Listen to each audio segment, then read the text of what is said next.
Eu já atendi casos em que o corpo parecia ter apagado sem luta, mas o dela não foi assim. O chamado chegou no meio da manhã.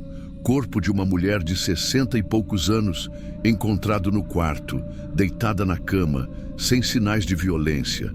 Quando é assim, a gente já imagina que vem algo dentro do padrão. Morte natural, insuficiência cardíaca, AVC. E a papelada dela confirmava a linha. Histórico de problema no coração, uso de medicação diária. O translado trouxe dentro do prazo normal, nada fora do comum nesse ponto. A temperatura corporal estava dentro do esperado para as horas pós-morte. Mas, já no primeiro contato, enquanto ajustava o corpo na maca de aço, percebi que alguma coisa não encaixava. As mãos estavam fechadas com força. Não era aquele fechamento parcial que a rigidez causa às vezes. Era um punho realmente apertado, como se ela tivesse segurado alguma coisa até o último instante. Tentei abrir com cuidado para verificar se havia algum objeto ou marca, mas a resistência era muito maior que no resto do corpo. Parecia que toda a rigidez estava concentrada ali, e no restante, o esperado. O procedimento sempre começa com a avaliação externa. A pele apresentava o tom pálido cinzentado típico, sem manchas incomuns, além das lívores de decúbito. Aquelas marcas roxas que mostram a posição do corpo depois da morte. O curioso é que, mesmo com as manchas indicando que ela morreu deitada de costas, a musculatura dos braços e ombros estava mais contraída do que deveria. Normalmente, nesse tempo, já encontramos um relaxamento maior, especialmente em pessoas de idade. Enquanto registrava essas observações, o silêncio da sala parecia mais pesado que o normal. Só o som da ventilação e o leve rangido metálico quando movimentava os instrumentos. São detalhes que na hora passam despercebidos, mas que depois ficam na memória. Passei para a abertura torácica. É nessa parte que a gente observa bem o estado dos músculos intercostais, que ajudam na respiração. O esperado, mais uma vez, é encontrar tecido flácido, ou no mínimo com rigidez uniforme. Mas não, era como se aquela musculatura tivesse sido tensionada e mantida assim, travada, mesmo após horas. Não era típico. Enquanto cortava e afastava as costelas para chegar no coração, já fui percebendo outro detalhe. O tecido cardíaco estava mais denso ao toque, com marcas que indicavam sobrecarga recente. Não foi um infarto fulminante. Dava para ver que o órgão tinha trabalhado de forma acelerada por um tempo considerável antes de parar. Pressão alta, contrações rápidas e forçadas. Tudo indicava esforço. No laudo preliminar, até ali, caberia insuficiência cardíaca aguda. Mas a soma dos sinais estava me fazendo prestar mais atenção. A gente aprende que corpo fala e às vezes grita, mas essa era uma mensagem diferente. E eu ainda nem tinha chegado no abdômen, onde a maioria relaxa por completo. Anotei cada ponto, ajustei a iluminação e preparei o próximo passo. Não parecia que eu ia encontrar uma cena tranquila. Com o tórax fechado e as anotações feitas, comecei a abrir a região abdominal. Na maioria dos casos, quando chegamos aqui, o corpo já está num estágio em que os músculos internos relaxaram. É normal encontrar a bexiga esvaziada, o intestino sem contração significativa. Mas o que vi naquele momento me fez parar por alguns segundos. A bexiga estava completamente contraída, como se tivesse sido esvaziada à força há poucos minutos, e não era pela simples liberação pós-morte. O intestino grosso também apresentava um tônus muscular incomum. Não era distensão, não era gás preso, não era processo inflamatório, era tensão. Fui verificando os outros órgãos. O fígado estava no tamanho e cor esperados.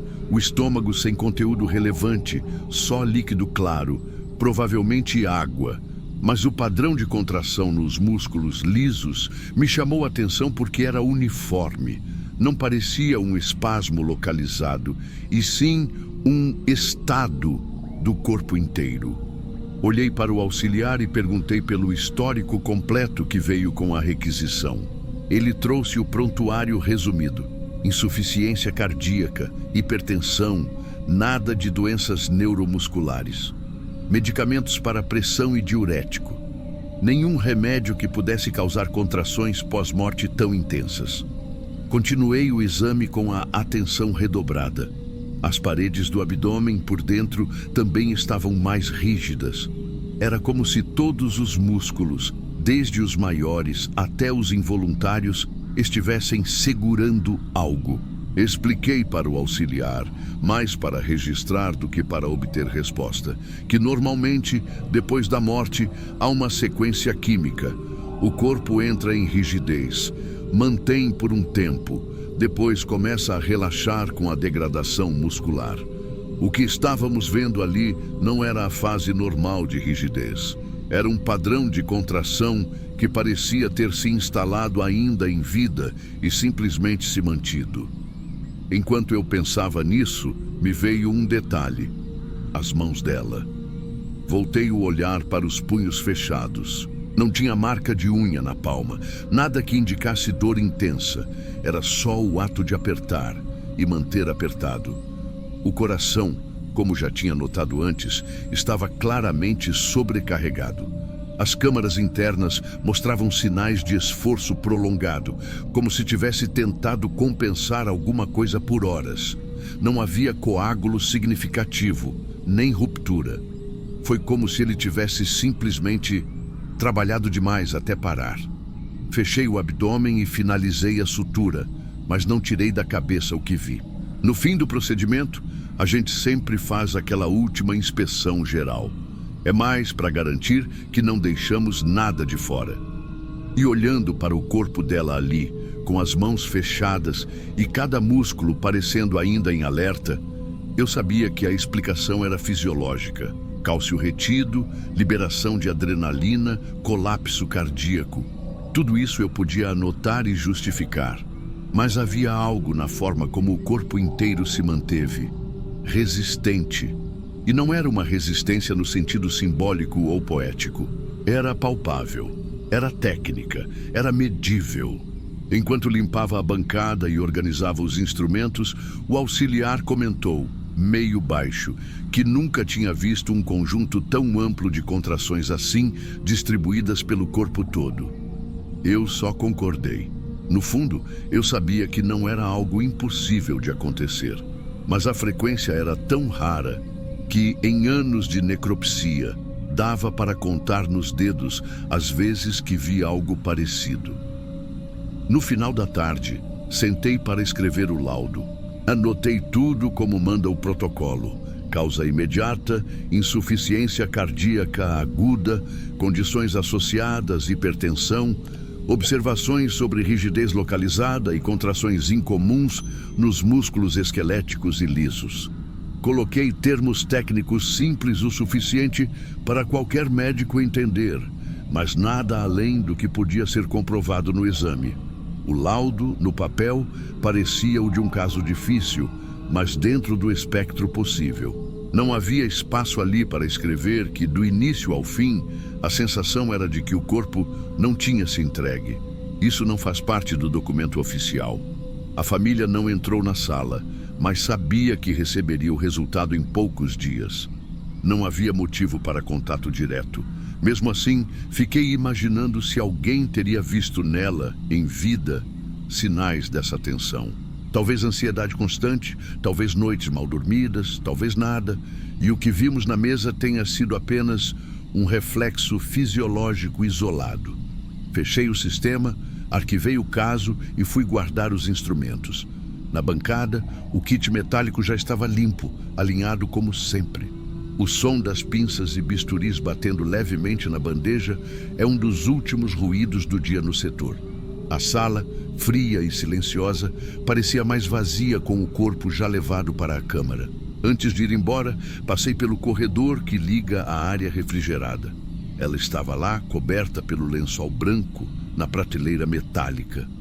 As mãos ainda fechadas como quando chegou. Não era impressão. Aquele punho ainda parecia segurar algo que ninguém mais podia ver.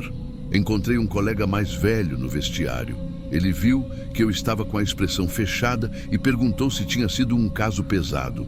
Respondi que sim, e comentei das contrações generalizadas. Ele deu um meio sorriso de canto e disse, num tom quase casual, tem gente que não quer ir e o corpo acompanha essa decisão até o fim. Não respondi.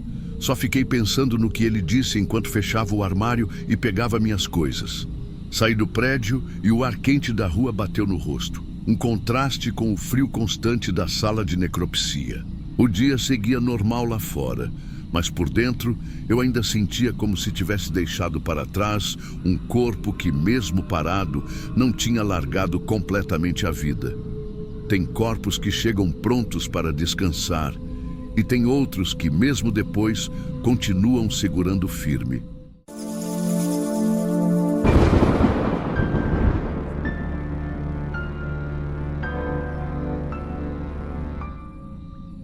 Era começo de semana, turno da manhã. Eu estava na sala principal, conferindo a ficha de um corpo que tinha chegado de madrugada. Homem, 30 e poucos anos, encontrado caído numa estrada vicinal, sem sinais evidentes de agressão. O boletim da polícia falava em queda acidental e causa de morte indeterminada. Nada que chamasse atenção à primeira vista.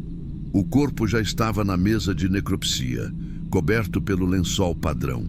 A iluminação fria, aquele zumbido constante do exaustor e o cheiro característico do ambiente, mistura de produto de limpeza com o que a gente já está acostumado a lidar, tudo normal até ali.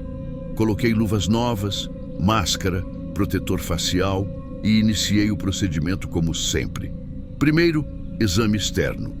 Algumas escoriações nos braços e no rosto, provavelmente da queda. Nenhum hematoma grande, nenhuma fratura visível, pupilas fixas e dilatadas, temperatura corporal compatível com o tempo estimado de morte.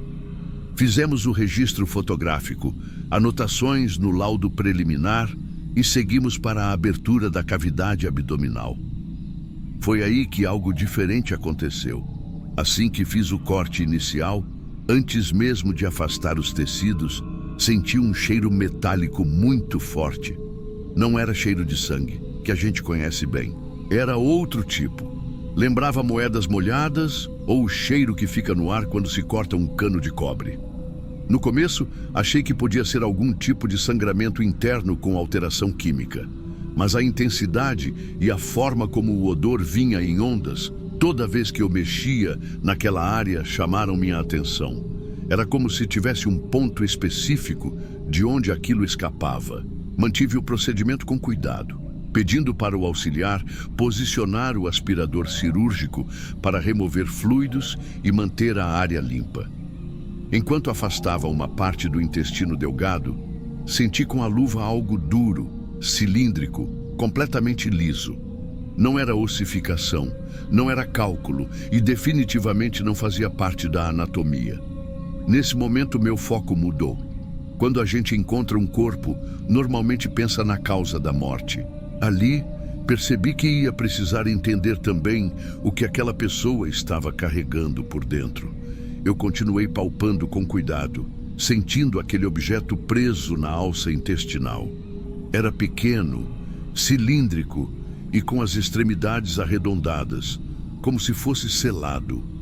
Não parecia plástico nem borracha, tinha uma resistência diferente, mais firme, quase fria ao toque, mesmo com a temperatura do corpo. Chamei o auxiliar e pedi para registrar mais fotos antes de mexer. Isso é protocolo. Qualquer achado incomum precisa ser documentado exatamente como foi encontrado. Enquanto ele ajustava a câmera, o cheiro metálico ficou ainda mais evidente. Eu já tinha certeza de que não era coincidência. Com delicadeza, abri o segmento intestinal onde estava o objeto. Assim que retirei o primeiro, senti o peso dele na luva, definitivamente metal. Tinha uns 5 centímetros de comprimento e era liso, como se tivesse sido polido. Nenhuma inscrição, nenhum número, nada que indicasse origem.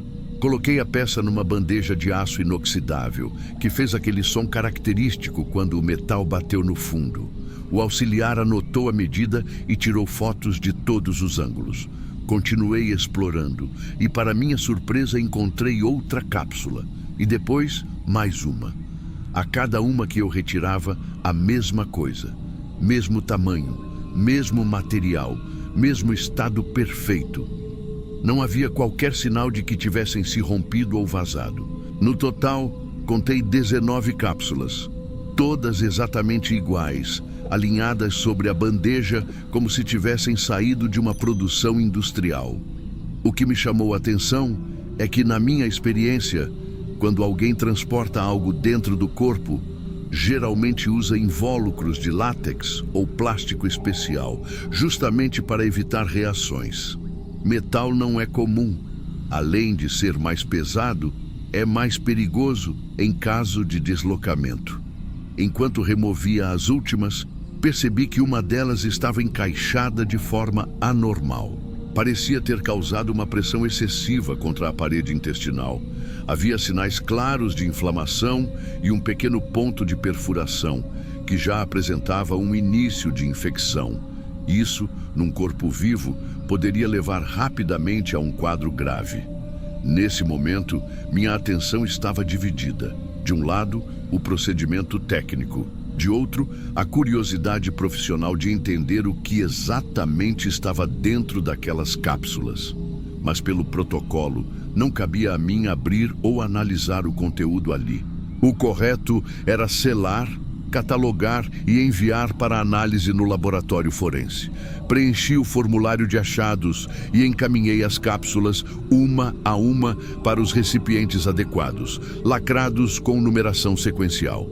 O auxiliar fez a conferência dupla para não haver dúvida sobre a quantidade. A polícia foi notificada imediatamente. Qualquer material suspeito encontrado no corpo precisa ser comunicado na hora. A presença de um carregamento tão uniforme e tão bem armazenado indicava algo organizado, não um improviso. Quem fez aquilo sabia o que estava fazendo. Mas por que usar metal? Esse era o ponto que me incomodava. Quando terminamos a retirada, limpamos a área para prosseguir com o exame interno. E foi ali que ficou claro. A perfuração causada por uma das cápsulas tinha sido fatal. Não havia tempo para tratamento e, mesmo que tivesse, a gravidade da infecção já estava avançando. Fechei a cavidade, finalizei o registro e encaminhei o corpo para os procedimentos finais. Naquele momento, não havia resposta sobre o que estava dentro daquelas peças, mas a sensação era de que não se tratava de algo comum. O cheiro metálico, que no início parecia um detalhe estranho, tinha sido a pista principal para descobrir tudo.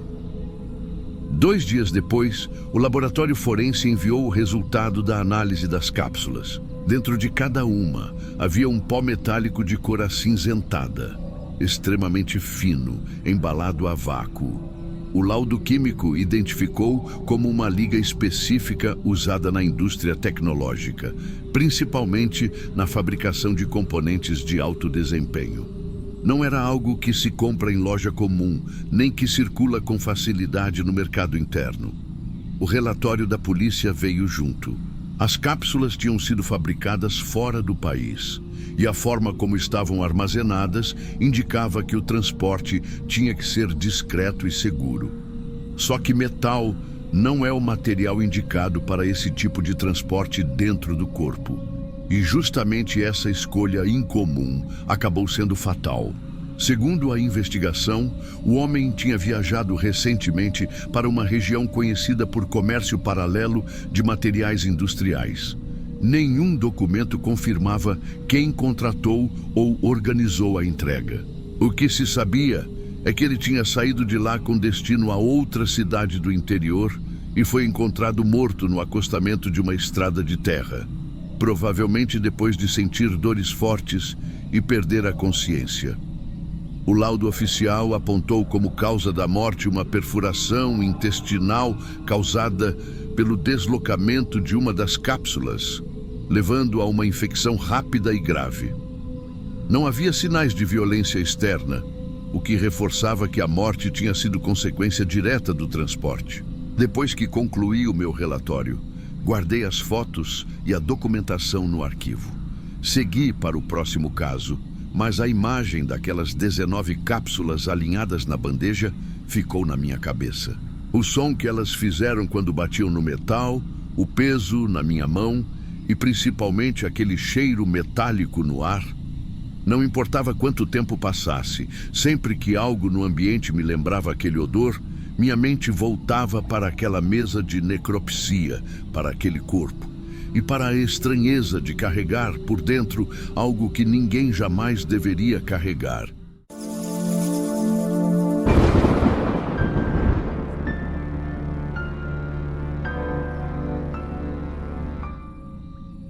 Eu passo boa parte do meu dia cercado de gente que não respira mais. É o meu trabalho. No começo, eu achava que depois de um tempo ia ficar automático, que eu ia fazer cada exame quase no piloto automático, sem prestar tanta atenção nos detalhes. Mas a verdade é que alguns casos acabam se destacando, mesmo no meio de dezenas de laudos parecidos. Esse aconteceu numa terça-feira, perto do fim do expediente. Chegou um corpo de um homem, aparentando uns 50 anos, encontrado num galpão abandonado lá na zona industrial. Segundo o boletim, não tinha sinal de violência, nada de documentos e ninguém no local que conhecesse ele. Foi registrado como morte a esclarecer. Na inspeção externa, nada chamava atenção. Pele limpa, sem cortes, hematomas ou marcas recentes. Algumas cicatrizes antigas, compatíveis com pequenos acidentes, nada fora do comum. O rosto estava tranquilo, a musculatura já rígida, estágio normal para o tempo estimado de morte. Segui para a abertura de cavidades, como sempre. Órgãos internos preservados, sem sinais de trauma ou doença grave que explicasse a morte. Coração com discreta hipertrofia, o que é comum em pessoas da idade dele, mas nada que fosse fatal por si só. A coisa começou a mudar quando chegamos na parte de avaliação óssea. Geralmente é só uma conferência rápida, a não ser que haja fratura ou suspeita específica. Meu auxiliar estava segurando o fêmur esquerdo e comentou, quase sem levantar o tom de voz: "Tá estranho, doutor. Parece oco." Peguei o osso para ver. Por fora perfeito, nenhuma fissura, nenhuma alteração visível, mas na região próxima à articulação, a resistência ao toque era diferente. Usei a sonda para bater levemente e o som era um pouco mais seco, mais vazio do que o normal. Decidimos abrir aquele ponto. Ao cortar, percebi que a parte interna tinha um desgaste localizado, bem definido. Não era por fratura antiga, nem por infecção. A parede interna estava mais fina, como se tivesse sido lixada. O curioso é que a camada externa estava intacta, lisa, sem sinal de dano. Na hora, já comecei a puxar da memória as possíveis causas. Trauma repetitivo? Difícil, porque o desgaste vinha de dentro para fora. Algum tipo de lesão por tumor? Não tinha a aparência típica. Infecção óssea. Não havia alteração de cor ou textura compatível. Era só liso e mais fino. A gente marcou o ponto no fêmur para registrar depois nas fotos e seguir para o restante do exame. Eu ainda estava com aquilo na cabeça, tentando lembrar se já tinha visto algo parecido em outros casos. Não era incomum achar pequenas cavidades dentro do osso, mas sempre tinham uma causa identificável. Ou trauma antigo, ou doença, ou até desgaste por idade. Mas aqui não. Era como se tivesse sido feito de propósito, com regularidade. Minutos depois, meu auxiliar, que estava na parte do tronco, me chamou de novo. Ele segurava a clavícula direita com a expressão fechada. "Olha isso, é igual ao do fêmur." Peguei e conferi. Mesma situação. Por fora, perfeito. Por dentro, aquele ponto com a parede interna afinada e lisa. O desgaste era tão localizado que parecia ter sido moldado. Não tinha lascas, não tinha irregularidade. Essa repetição já eliminava algumas hipóteses que eu tinha levantado mentalmente. Não podia ser algo pontual causado por um único acidente. Também não tinha lógica ser uma doença que atacasse ossos de forma tão seletiva. Resolvi registrar mais detalhadamente. Medi a espessura da parede interna, fotografei com escala, anotei o aspecto. Pedi que separassem os dois ossos para exames complementares. Nesse ponto, a estranheza já tinha virado conversa dentro da sala. 2 pontos, em ossos diferentes, com o mesmo padrão. Eu e meu auxiliar começamos a pensar no que poderia ter provocado isso. Vibração repetitiva, talvez? Trabalho com maquinário pesado? Mas ainda tinha a questão. O desgaste vinha de dentro e não de fora. Naquele dia mesmo, mandei o material para análise histológica e solicitei também um exame físico-químico. A ideia era ver se existia algum resíduo ou alteração mineral na matriz óssea que indicasse contato com outro material. 2 dias depois, recebi o laudo complementar. E aí, a coisa ficou mais esquisita. Foram encontradas partículas microscópicas de liga metálica impregnadas na medula óssea dessas áreas desgastadas. Não era poeira ou contaminação superficial. Eram fragmentos minúsculos, integrados à estrutura interna, como se tivessem estado em contato prolongado com o osso ainda em vida. O laboratório descreveu a composição. Uma mistura de metais usada em processos de polimento e corte de alta precisão. Eu já tinha visto essas partículas em peças mecânicas e ferramentas industriais, mas nunca alojadas desse jeito num corpo humano. Isso descartava ainda mais a hipótese de simples contato externo. Para chegar ali, o metal teria que estar dentro da pessoa, pressionando o osso de forma contínua e localizada, até provocar aquele desgaste. Ficamos alguns minutos só olhando um para o outro quando lemos isso. Nenhum de nós conseguiu pensar numa explicação imediata que fizesse sentido. Implantes, não havia cicatrizes compatíveis, alguma prótese experimental. Não havia documentação médica e, mesmo que tivesse, o tipo de liga não era o usado em próteses comuns. E aí surgiu a pergunta que até hoje me incomoda. Se havia algo ali dentro, o que aconteceu com esse algo? Porque no corpo não estava mais. No relatório, anotei tudo de forma objetiva. Desgaste focal interno em fêmur esquerdo e clavícula direita, associado à presença de partículas metálicas impregnadas em medula óssea, sem sinais externos correspondentes. Mas, internamente, eu sabia que isso não fechava a história. Alguém, em algum momento, colocou ou encaixou algo no osso desse homem. E antes de ele parar na nossa mesa, alguém removeu. O corpo ficou no IML por alguns dias, enquanto tentávamos levantar mais informações. A polícia tinha feito uma busca rápida na área onde ele foi encontrado, mas não acharam nada que ajudasse. Sem documentos, sem registros digitais, sem alguém para reconhecer. Era como se ele não tivesse passado por lugar nenhum nos últimos anos.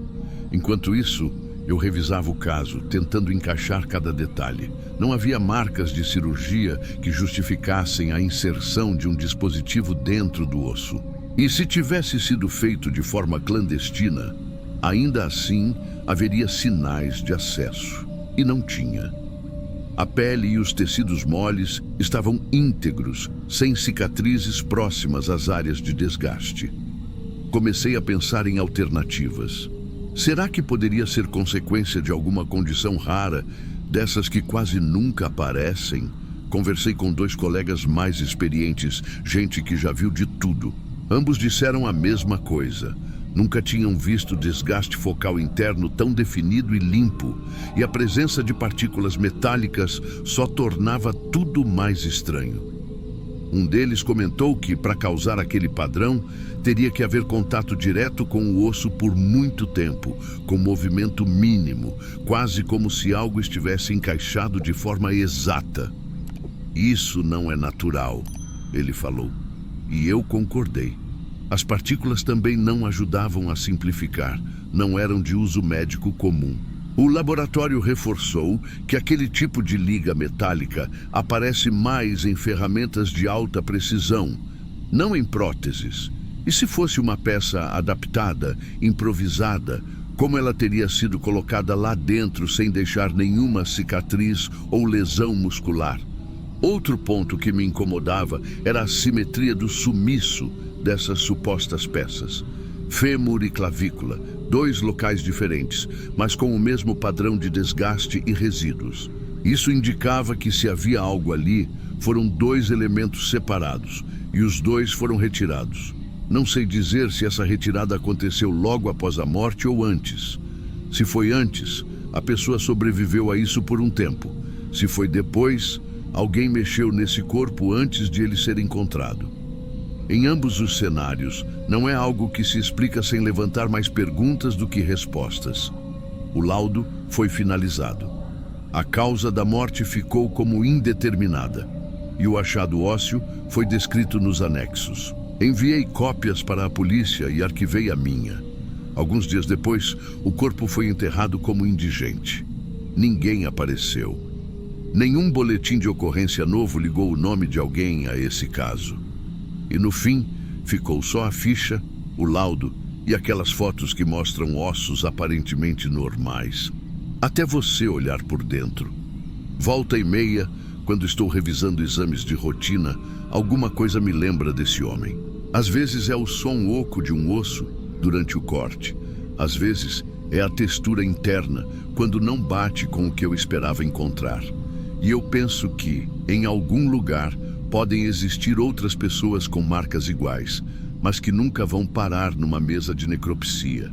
Não tem como saber quem colocou aquilo nele, nem o que exatamente foi retirado. Mas a certeza que eu tenho é que não foi um acidente e não foi natural. O caso foi encerrado no papel, mas para mim ficou aberto no silêncio daqueles ossos.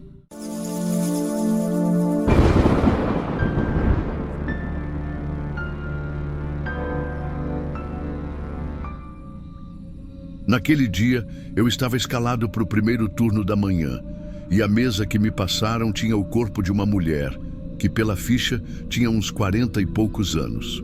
Chegou como morte súbita, encontrada num quarto de hotel, sem histórico médico, sem acompanhante, sem nada que ajudasse a montar um cenário antes de começar. A cena inicial não tinha nada demais. Pele limpa, sem hematomas, sem cortes. Um leve inchaço na região abdominal, mas nada que chamasse atenção de cara. Em hotel, a gente já espera de tudo, desde intoxicação alimentar até problemas cardíacos. Fiz a avaliação externa, conferi os pontos básicos e segui o protocolo. Quando abri a cavidade abdominal, vi algo que me fez parar por alguns segundos. Na parte interna da parede, logo atrás da camada de gordura e do músculo, tinha uma faixa contínua, mais clara que o tecido ao redor. Não era mancha, não era depósito de gordura. Era uma linha fibrosa, lisa, que formava um oval perfeito com uns 12 centímetros de comprimento. Aquilo não combinava com o que a gente espera encontrar. Cicatrizes internas existem, claro, mas geralmente vêm de cirurgias ou infecções antigas e sempre tem algum reflexo na pele, um corte antigo, uma marca, qualquer coisa. Ali, por fora, não tinha nada.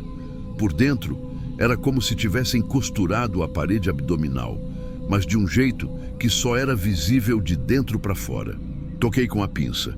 O tecido estava mais duro, lembrando cicatriz de aderência, mas muito mais uniforme. Os órgãos próximos, alça intestinal, fígado, pareciam levemente deslocados, como se já estivessem acostumados a dividir espaço com aquela estrutura. Não havia sinal de inflamação, nada de recente.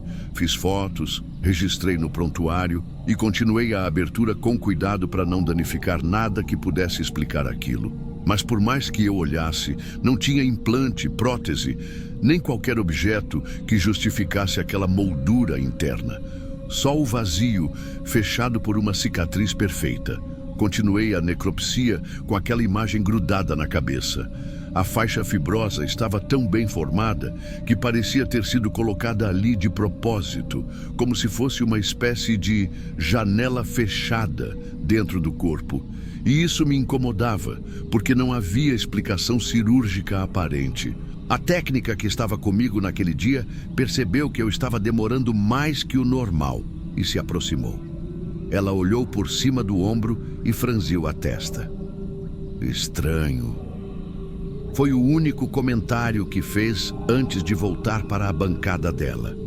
Segui examinando, tentando lembrar de qualquer caso semelhante que já tivesse visto. Em cirurgias antigas, é comum encontrar material de sutura, fios absorvíveis, até grampos de metal, mas sempre em quantidade pequena, em pontos específicos. Aqui não. Essa faixa era contínua, espessa e parecia ter sido incorporada pelo próprio corpo ao longo de muitos anos. Comecei a palpá-la com mais atenção. A resistência era desigual. O tecido central, mais rígido, lembrava a textura de fios cirúrgicos antigos, enquanto as bordas tinham a sensação típica de cicatriz madura. Passei a mão mais de uma vez, tentando sentir se havia algo preso ali dentro, mas era só o tecido. Nenhum caroço, nenhuma protuberância, nada que denunciasse um objeto encapsulado. Peguei o bisturi e fiz um corte pequeno para examinar a espessura. Ao abrir, vi pequenas fibras azuladas misturadas com o colágeno. Elas eram tão finas que só dava para enxergar direito aproximando bastante. Aquilo não era normal. Fibras coloridas assim costumam vir de sutura não absorvível. E não fazia sentido ter tanta quantidade espalhada por toda aquela área. Registrei tudo, fotografei cada detalhe e mandei separar amostras para análise histológica. Pedi também que a equipe de radiologia fizesse um exame rápido, para ter certeza de que não havia nada metálico que tivesse passado despercebido. O resultado veio limpo. Nenhum fragmento de metal, nenhum corpo estranho sólido. A assistente voltou e me perguntou se podia anotar no registro como aderência fibrosa extensa. Eu pedi para esperar, porque queria aguardar o laudo do laboratório antes de fechar qualquer hipótese. O clima na sala estava diferente. Quando a gente encontra algo assim, a conversa diminui, as pessoas ficam mais caladas. Não é medo, é aquele incômodo de ver um corpo trazer uma resposta que a gente não tem. O resto do exame não mostrou nada de incomum, exceto um leve deslocamento dos órgãos próximos, como já tinha notado. Esse tipo de deslocamento só acontece quando a pessoa convive por muito tempo com alguma alteração anatômica. Não é algo que se forma da noite para o dia. Enquanto finalizava, me veio à cabeça que se aquilo tivesse sido feito numa cirurgia, teria sido um procedimento incomum, talvez experimental. Só que não havia cicatriz externa e a ficha médica estava completamente em branco. A mulher não tinha convênio registrado, não tinha passagem recente por hospital. Algumas horas depois, o laudo histológico preliminar chegou. O resultado descrevia tecido cicatricial denso associado a material de sutura não absorvível, tipo polipropileno, distribuído em alta concentração. Era o que eu imaginava. Material cirúrgico usado para fixar ou isolar alguma estrutura interna. Só que normalmente isso é aplicado em pontos específicos e não em formato ovalado e fechado como se fosse uma tampa. Mostrei o laudo a um colega mais antigo. Ele leu em silêncio, coçou o queixo e disse: "Isso foi feito para segurar alguma coisa, mas essa coisa não está mais aí." A frase ficou na minha cabeça. Fiquei olhando as fotos no computador, ampliando, procurando algum detalhe que pudesse ter passado batido. Mas era sempre o mesmo, uma moldura perfeita por dentro, guardando um espaço vazio. E o mais estranho era que o material parecia ter sido colocado com muito cuidado, como se a intenção fosse que durasse para sempre. Só que agora, o que quer que tenha estado ali, não estava mais. No final da tarde, quando o restante do laudo ficou pronto, eu já sabia que não ia ter resposta definitiva. O material confirmado era mesmo polipropileno, usado em suturas internas de alta resistência. Nenhum indício de infecção, nada que indicasse rejeição do organismo. Ou seja, estava ali há anos e o corpo já tinha aceitado aquilo como parte de si. A causa oficial da morte veio clara: embolia pulmonar. Um coágulo que provavelmente se formou nas pernas e viajou até o pulmão. Rápido, fulminante, sem ligação direta com a formação cicatricial. Pelo menos, era isso que o protocolo dizia para registrar. Eu segui o que manda o procedimento. Registrei tudo de forma objetiva. Formação cicatricial intraperitoneal extensa, presença de material de sutura não absorvível, sem corpo estranho identificado. A parte subjetiva, aquela sensação de que tinha algo errado, ficou só comigo.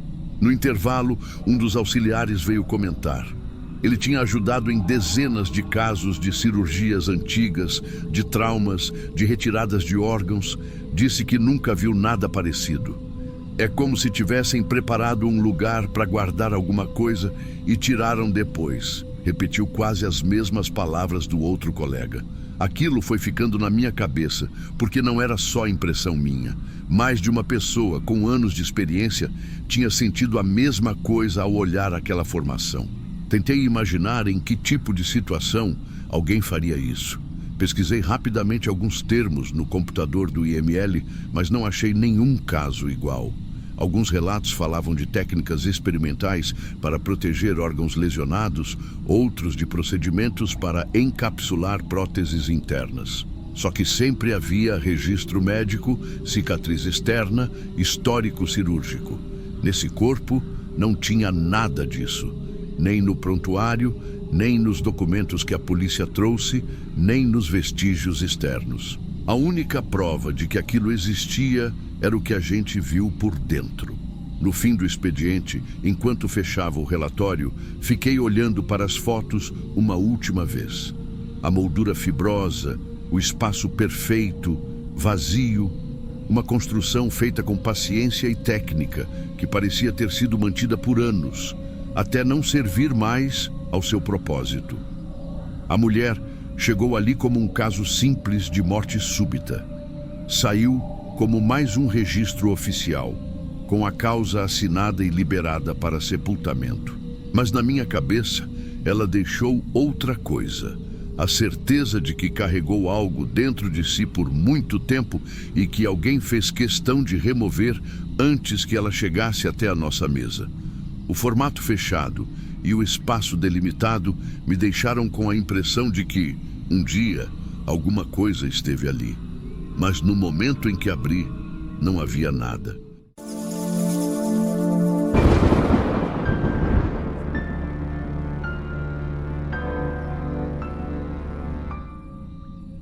Eu costumo seguir um padrão muito rígido no trabalho, e nesse dia não foi diferente.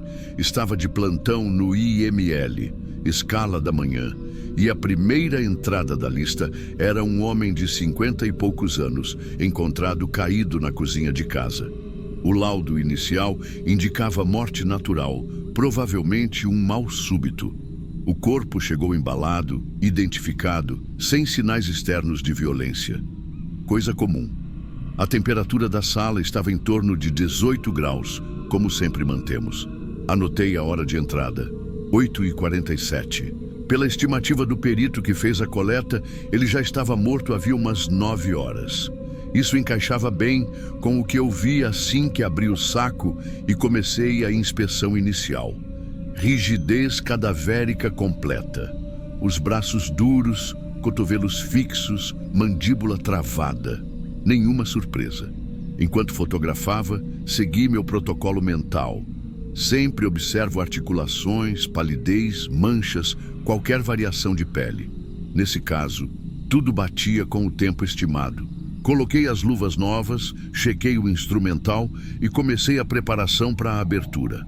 A rotina nesses momentos é quase automática. Apoiar o corpo na posição certa, verificar se nada no ambiente vai interferir, ajustar a luz. Eu me lembro bem de ter reposicionado a cabeça às 9h05 e sentir a resistência típica da rigidez. Não é força bruta, é um ajuste controlado, porque qualquer movimento errado pode gerar marca que não existia. Até ali, tudo dentro do que eu já tinha visto centenas de vezes. Às 9h12, comecei a manipulação do braço direito para ajustar a posição. Segurei o antebraço com uma mão e a parte superior do braço com a outra, aplicando aquela força constante que a gente usa para vencer a rigidez aos poucos. Só que não precisei forçar nada. O cotovelo cedeu de imediato, como se eu estivesse mexendo em um corpo ainda fresco, morto há pouco tempo. Na hora, pensei que talvez eu tivesse feito algum movimento diferente, ou que o ângulo estivesse mais favorável. Voltei o braço para a posição original e repeti, mesma coisa, nenhuma resistência. Olhei para o outro lado, o braço esquerdo, a rigidez ainda estava lá do jeito que deveria. Continuei trabalhando, mas já com aquilo na cabeça. Às 9h14, quando fui abrir a mandíbula para colocar o afastador, percebi que ela também estava solta. Menos de 10 minutos antes, eu tinha tentado mexer nela e estava completamente travada. Agora, a boca se abria sem nenhum esforço. A sensação é estranha porque o peso do movimento muda. O corpo não segura como antes, e isso salta aos dedos de quem está acostumado. Marquei mentalmente o horário e fiz um exame rápido nas pernas. O quadril ainda estava rígido, mas os joelhos já começavam a ceder. Era como se a rigidez estivesse se desfazendo de cima para baixo, e rápido. Esse tipo de regressão normalmente acontece horas depois, não em questão de minutos. Conferi a temperatura da pele nas áreas expostas, ainda fria, nada que justificasse um relaxamento tão repentino. Peguei o termômetro digital para medição interna. Estava compatível com o tempo de morte estimado, o que deixava tudo mais estranho. Às 9h19, já não havia praticamente resistência nenhuma nos membros superiores. O braço que antes parecia travado, agora caía para o lado com o próprio peso. É difícil explicar para quem nunca mexeu em um corpo em rigidez, mas a sensação tátil é como passar de um cabo de aço tensionado para uma corda solta. Não é algo que se confunda. Nesse ponto, parei o que estava fazendo. Não era normal e não queria prosseguir sem registrar. Anotei no meu caderno de campo, 9h12, início da perda de rigidez no braço direito. 9h14, mandíbula maleável. 9h19, membros superiores sem rigidez aparente. Esse tipo de anotação é vital, porque se alguém questiona depois, você tem o histórico detalhado. Enquanto isso, notei que a pele em algumas áreas parecia mais solta, como se a tensão muscular que a sustentava tivesse desaparecido. Fiz uma inspeção visual nas pálpebras. Também estavam maleáveis. A rigidez ocular, que normalmente leva um pouco mais para regredir, já tinha sumido. O silêncio da sala, quebrado só pelo zumbido do ar-condicionado e pelo clique da câmera, parecia mais pesado. Não é que eu estivesse assustado, mas aquela quebra tão brusca de um padrão que se repete todo dia mexe com a confiança que você tem no processo. Decidi não seguir para a abertura. Liguei para a antecâmara e pedi que viessem 2 colegas para confirmar. Quando você lida com algo tão fora do esperado, precisa de mais testemunhas. Enquanto esperava, fiquei apenas observando, tocando articulação por articulação, marcando mentalmente as que ainda mantinham algum resquício de rigidez. Às 9h27, quando eles chegaram, o corpo já estava completamente maleável. Nenhuma articulação oferecia resistência. Para mim, era como estar diante de um corpo com apenas 3 ou 4 horas de morte, e não 9, como indicado. Não havia explicação imediata que fizesse sentido dentro do padrão que aprendi e que sigo todos os dias. Os 2 colegas chegaram e foram direto para a mesa. Um deles, que também tinha bastante tempo de IML, fez questão de testar todos os membros, uma articulação por vez. Confirmou o que eu já tinha percebido, nada de rigidez. O outro, mais novo, comentou que nunca tinha visto algo assim, mas ficou quieto, só observando. Eu sabia que seguir com a necropsia naquele momento, sem tentar entender a alteração, seria irresponsável. Pedi que registrassem no livro de ocorrências internas e que a gente fizesse coleta de amostras antes de prosseguir. Usamos frascos para sangue, urina, quando possível, e pequenos fragmentos musculares. Não era um procedimento extraoficial, mas totalmente justificável diante de uma mudança fisiológica tão fora do padrão. Durante a coleta, continuei verificando a temperatura ambiente e do corpo. Nada tinha mudado de forma significativa. O ar-condicionado estava estável e não havia nenhuma variação brusca que pudesse explicar o relaxamento.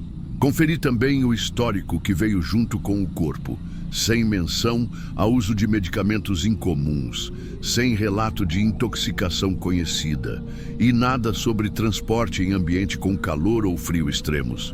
Por volta das 9h40, o corpo estava tão maleável que dava para posicionar qualquer parte sem resistência, como se fosse um paciente em anestesia geral. Isso não acontece assim. A regressão natural da rigidez costuma ser lenta, gradual, às vezes irregular, mas nunca total em menos de meia hora. Quando terminamos as coletas, guardei tudo identificado para envio ao laboratório. Mantive o corpo em refrigeração controlada até receber orientação. Achei que a análise ia demorar dias, mas no dia seguinte já havia um relatório preliminar.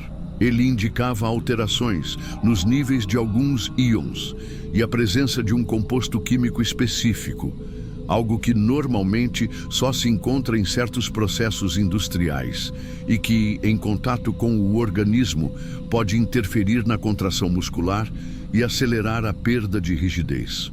Não era uma substância comum e, pelo que li no parecer, a quantidade encontrada não era suficiente para intoxicar fatalmente, mas sim para alterar o metabolismo pós-morte. Isso poderia justificar o que aconteceu, mas ainda deixava perguntas sem resposta. Como aquela substância foi parar no corpo? Por quê? Não tivemos tempo de investigar. No meio da semana, recebi um comunicado da administração dizendo que a família tinha solicitado liberação imediata para o sepultamento. O pedido foi acatado. Oficialmente, a causa da morte foi registrada como natural, e o que eu presenciei ficou restrito às minhas anotações e ao registro interno. Quando você trabalha nesse ambiente, aprende a conviver com lacunas, mas tem casos que ficam.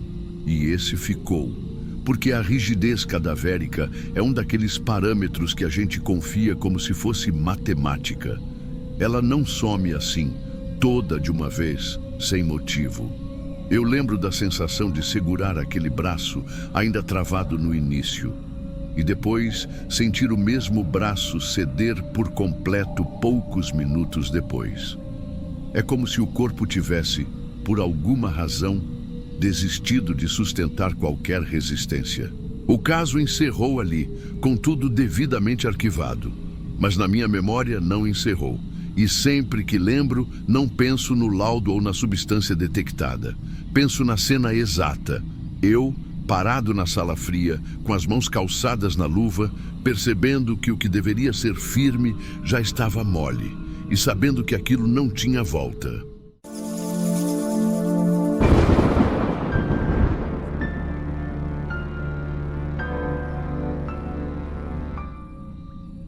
Eu já vi muita coisa estranha no IML, mas esse caso ficou guardado na minha cabeça até hoje. Não foi pelo que tinha de óbvio, foi pelo que não batia. Eram umas 10 da manhã quando ligaram avisando que ia chegar um corpo, homem, encontrado morto no banco de trás de um carro, numa rua tranquila de bairro residencial. Relatório da perícia de campo era simples. Ele estava sentado, com o cinto afivelado, cabeça caída para frente. Provável mal súbito. Fim da história. Quando abriram o saco e eu comecei a avaliação externa, a primeira coisa que me chamou a atenção foi o livor. Para quem nunca ouviu falar, é aquela mancha roxa que aparece depois que a pessoa morre, porque o sangue, sem o coração batendo, se acumula nas partes mais baixas do corpo. E olha, o dele não estava onde deveria. Se alguém morre sentado, o livor aparece nas coxas, panturrilhas, parte baixa das costas, mas nele estava nas costas inteiras, nos ombros, na parte de trás das pernas. Isso não é detalhe que passa despercebido. É padrão de quem ficou deitado por horas. Olhei de novo, toquei na pele. Estava frio, as manchas bem marcadas e fixas. Sinal de que ele não tinha mudado de posição logo depois da morte. Ou seja, no mínimo, umas 6 ou 7 horas deitado antes de colocarem ele sentado. Chamei um colega para confirmar. Ele bateu o olho e concordou. Não tinha como ter morrido na posição em que foi encontrado. O tempo de morte estimado era de 8 a 10 horas. Fazendo as contas, praticamente todo o tempo pós-morte ele passou deitado em algum lugar que não era aquele carro. Ali, ainda na parte externa, já ficou claro. Alguém mexeu nesse corpo, e não foi pouco. Colocaram ele no banco de trás, afivelaram o cinto, deixaram como se tivesse só apagado no meio de uma viagem curta. Enquanto a equipe preparava para a necropsia, eu não conseguia parar de pensar no porquê. Mudar a posição de um corpo que morreu naturalmente não faz sentido, a menos que o lugar onde ele realmente morreu não pudesse ser mostrado. Quando levamos o corpo para a mesa de necropsia, o ambiente ficou ainda mais silencioso que o normal. Quem trabalha no IML sabe. Silêncio demais significa que todo mundo percebeu algo fora do padrão. Comecei pela observação geral. Pele pálida, sem lesões visíveis, roupa social simples, calça de tecido, camisa clara, sapato marrom, tudo limpo demais. Isso é outra coisa que não bateu.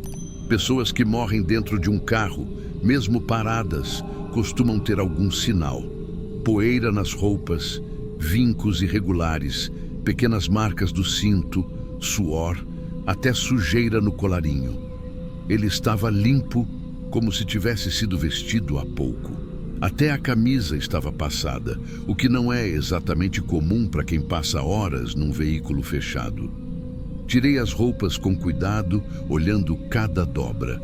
Nenhum resquício de terra, folhas, poeira ou pelos. Nada que indicasse que ele esteve em ambiente aberto. Isso reforçava a sensação de que não morreu ali. Fui voltando para o ponto do livor mortis, comparando com a rigidez. A rigidez já estava começando a ceder nos membros inferiores, o que batia com as horas de morte estimadas. Mas a rigidez dele não se formou na posição sentada, o que também é perceptível para quem está acostumado. Quando a pessoa morre, os músculos travam na posição em que estavam, e aqui não tinha nada travado em ângulo de joelho dobrado ou quadril flexionado. Tudo indicava que ele ficou deitado, esticado, até a rigidez passar do pico e começar a ceder. O laudo preliminar estava se formando na minha cabeça, mas não escrevi nada ainda. Só registrei fotos bem de perto, manchas roxas atrás dos ombros, lombar, panturrilhas encostadas. Padrão muito claro. Abrindo a cavidade torácica, o que apareceu foi um coração com sinais de infarto recente. Parecia um caso natural, e provavelmente foi. Mas aí entra a pergunta que nunca saiu da minha cabeça. Por que mexer? A necropsia seguiu, sem sinais de violência, sem fraturas, sem marcas de contenção, sem perfurações. Estômago com conteúdo parcial, o que indicava que ele tinha se alimentado poucas horas antes da morte. Pulmões limpos, sem sinais de afogamento ou aspiração. Tecnicamente, nada gritava homicídio, mas na nossa área, a ausência de sinais também pode ser um sinal. O corpo conta uma história, e a dele dizia: morreu deitado. Ficou nessa posição por quase todo o tempo pós-morte. Foi colocado sentado num carro só depois.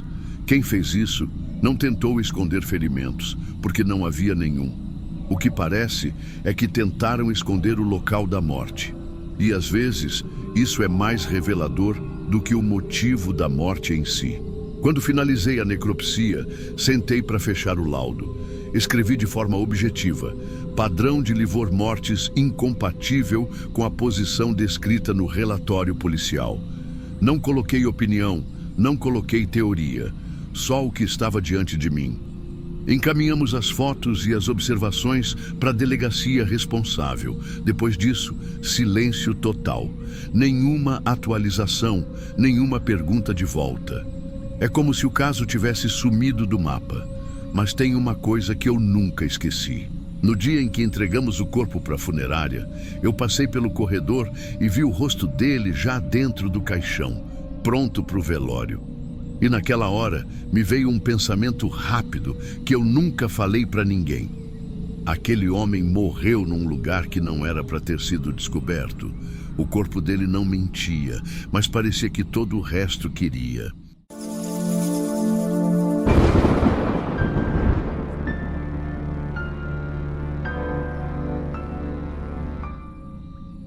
Eu já perdi a conta de quantos corpos passaram pela minha mesa no IML, mas lembro exatamente de cada um que me fez parar por alguns segundos antes de continuar o trabalho. Esse caso foi um deles. Era uma terça-feira à noite, plantão calmo, só eu e o auxiliar na sala. A campainha que anuncia a chegada tocou e logo o maqueiro entrou com um corpo coberto até a cabeça. Homem não identificado, encontrado num terreno baldio, foi o que me disseram. Nenhum documento, nenhum pertence, nada que desse pista de quem era. A primeira coisa que notei quando descobri o rosto foi que ele estava em bom estado. Pele firme, quase sem sinais de decomposição e sem marcas evidentes de agressão. Pela fisionomia, diria que tinha uns 40 e poucos anos. Comecei o protocolo de registro. Altura, peso, cor de pele, cabelos, tudo anotado. E fui checar os olhos. Foi aí que eu percebi algo estranho. No centro, a íris era castanha, mas tinha manchas irregulares de um verde escuro, como se tinta tivesse se infiltrado ali. Não era catarata, não era lesão comum, não era nada que eu já tivesse visto. Parecia infiltrado, como se tivesse se espalhado aos poucos dentro do olho. Pensei em exposição química. Já vi trabalhador rural com lesões por agrotóxico, mas aquilo não tinha o mesmo padrão. A pele ao redor estava intacta, sem queimaduras ou descamação, nenhum sinal de respingo. Mesmo assim, anotei no relatório que coletaria material ocular para análise. Enquanto retirava a amostra com cuidado, vi que no canto interno de cada olho havia umas partículas minúsculas, esbranquiçadas. Não era secreção comum. Coloquei no tubo para análise também. Continuei a necropsia como de costume. Internamente, nada gritava causa imediata de morte. O coração tinha sinais de desgaste, mas não o suficiente para um colapso súbito. Pulmões limpos, sem edema, sem hemorragia visível. Era como se aquele homem simplesmente tivesse parado. Mais tarde, levei as amostras para o laboratório. O auxiliar comentou que podia ser algum tipo de fungo. A ideia não era absurda. Fungos podem causar alterações visuais, mas é raro encontrar algo assim num corpo que, pelo estado, não parecia ter vivido em condições extremas. Pedi análise microbiológica. O resultado só saiu horas depois, quase no fim do plantão. Esporos de um fungo raramente encontrado em humanos, normalmente presente em ambientes úmidos e escuros, como cavernas ou depósitos subterrâneos. O nome técnico era difícil até para quem é da área, mas a informação importante era que, para acumular aquela quantidade nos olhos, ele teria que ter tido exposição frequente enquanto vivo. A concentração era alta o bastante para causar dor e até perda parcial da visão. Mas o rosto dele não mostrava nenhuma contração, nenhuma marca de incômodo. Era como se o corpo tivesse se adaptado ou ignorado. Isso não fazia sentido. No fim do turno, revisei todo o relatório. Anotei as alterações, o resultado preliminar do exame, o estado geral do corpo. Faltavam informações para qualquer conclusão concreta. Sem histórico médico, sem familiares para ajudar, sem nada. Era um caso que ia acabar no arquivo dos não identificados, como tantos outros. No dia seguinte, liguei para o setor de identificação para saber se alguém tinha aparecido procurando por ele. Nada. Ninguém deu falta. Nenhum boletim de ocorrência compatível. É sempre assim que as histórias se apagam. E, para quem trabalha aqui, isso não é raro. Mas por algum motivo, esse homem não parecia só mais um para mim. O corpo ficou na câmara fria até a liberação para o enterro como indigente. Durante esses dias, eu passava por ele para pegar outros corpos e acabava olhando de relance. Não sei se era hábito ou curiosidade, mas toda vez meus olhos paravam nos dele, mesmo fechados. E parecia que aquela pigmentação, mesmo por trás da pálpebra, ainda chamava a atenção. No dia do enterro, fui eu quem fechou o saco. Fiz isso rápido, como sempre, mas quando dobrei o plástico, percebi que uma das pálpebras estava ligeiramente aberta. Não tinha motivo para abrir mais. Mas eu olhei, e lá estava o mesmo verde manchado, sem perder intensidade. Não tinha desbotado, como normalmente acontece com a opacidade ocular depois de alguns dias. Foi rápido. Fechei o saco e entreguei para o pessoal da funerária. Eles seguiram para o cemitério municipal e pronto. Oficialmente, aquela história acabava ali. Alguns dias depois, o laudo final confirmou o fungo. A conclusão dizia apenas que a presença dele poderia estar associada à morte, mas não havia elementos suficientes para definir causa exata. Tradução. O caso ia continuar sem resposta. Desde então, quando surge algum corpo com alterações oculares, mesmo que mínimas, eu reparo mais. Nunca encontrei nada igual àquele tom de verde infiltrado. E toda vez que vejo algo parecido, em foto, na rua, em exame, meu primeiro impulso é encarar, esperando reconhecer o mesmo padrão. Ainda não aconteceu, mas às vezes penso... Se eu encontrasse, não sei se ficaria aliviado ou preocupado. Até hoje, quando fecho os olhos no escuro, ainda vejo aquele verde me olhando de volta.